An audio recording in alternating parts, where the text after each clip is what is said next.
Hey everybody, and welcome back to our discussion on sprint and agility training. So this will be chapter 19 in your textbook. So what is going to be very important to distinguish is the difference between sprint training and agility training. So sprint training specifically is your ability to accelerate and hit maximal velocity. So typically sprinting and foot speed in general, we tend to think of as straight line speed. So how quickly can you get up to maximal speed and how well can you maintain it? Agility, on the other hand, is going to be the ability to perceive and use your cognitive abilities to change your acceleration. So accelerate, change direction, decelerate, and then recelerate again. So agility is a lot more about perceiving your environment, how to appropriately engage with your environment, and then speed up, slow down according to various environmental cues.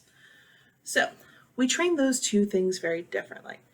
But the most important thing to note about speed and agility, it is going to be kind of codified by two things. The first is your rate of force development. So how quickly can you generate force and how quickly can you decelerate from generating force? And then your impulse. So this is the change in momentum based on a force. So rate of force development, how quickly can you generate a force? Impulse, how well can you respond to that force? So both of those together are going to formulate our ability to be quick and have speed, as well as agility. So this comes down to an important concept of how do I actually train speed and agility? Well, to do that, I have to improve my rate of force development and my impulse control. So intrinsically in the body, we have a couple things going on. So the first thing I can do is try to improve neural drive and the speeds of my action potential. That means I have to train my body to neurologically respond better to a stimulus. Typically, that means repeated bouts and exposure with that stimulus in order to respond more efficiently. So for an example, I'll give you two different sports. The first one would be a football player. They typically respond to visual cues. So you still have on the line calls and auditory things going on in the background. But what does the football player respond to? The snap of the ball. All right, that is a visual cue. This is why a lot of people get in trouble with offside plays because they respond to an auditory cue as opposed to a visual cue. Another example, someone that responds to an auditory cue instead of a visual cue, that would be like the track sprinter responding to the starting gun. All right, both of them have kind of codified in their nervous system what responses to respond to.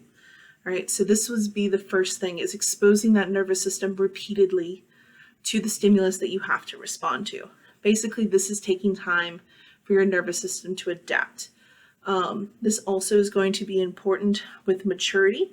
So we know that as the brain and the nervous system develop with age, so children going through adolescence into young adulthood, that nervous system is going to be constantly maturing. So their ability to have an improved neural drive will improve with age. On the flip side of that, we know things like reaction time slow down as we age, and also in the presence of certain enhancing substances.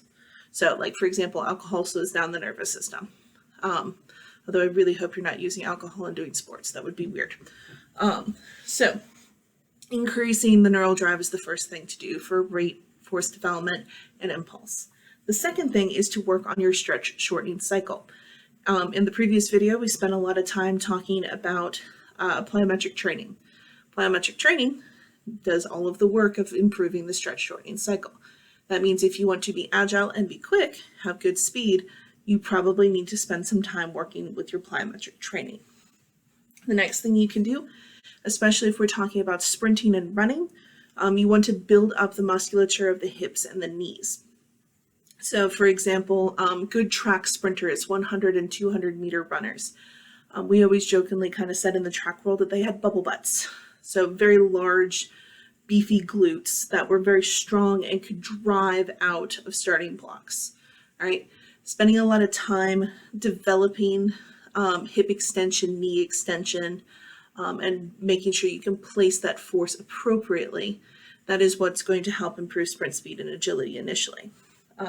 Next, you can improve your body positioning. This all comes down to technique. Spending a lot of time drilling, making sure you're in the appropriate location for force development. This is why sprinters spend so much time doing drills. The better your body positioning, the better your sprint form, the more speed and agility you can develop. Next, you want to increase your stride length and your stride frequency. This is the biggest driver in speed development.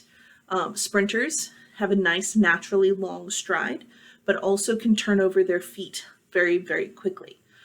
So there is a balance between how quickly your feet go or contact the ground and how quickly and your stride length, the length of your stride. There is kind of an optimal level for everybody. So just because you have a long stride length, if you're not turning your feet over quickly, you're going to be slower than your optimal level. So you need to find your optimal positioning for stride length and stride frequency. Typically the longer and the more often the better. All right. You also need to work on your perceptual cognitive ability. So your ability to respond to the environment and its environmental cues. So taking time to practice responding to your environment around you.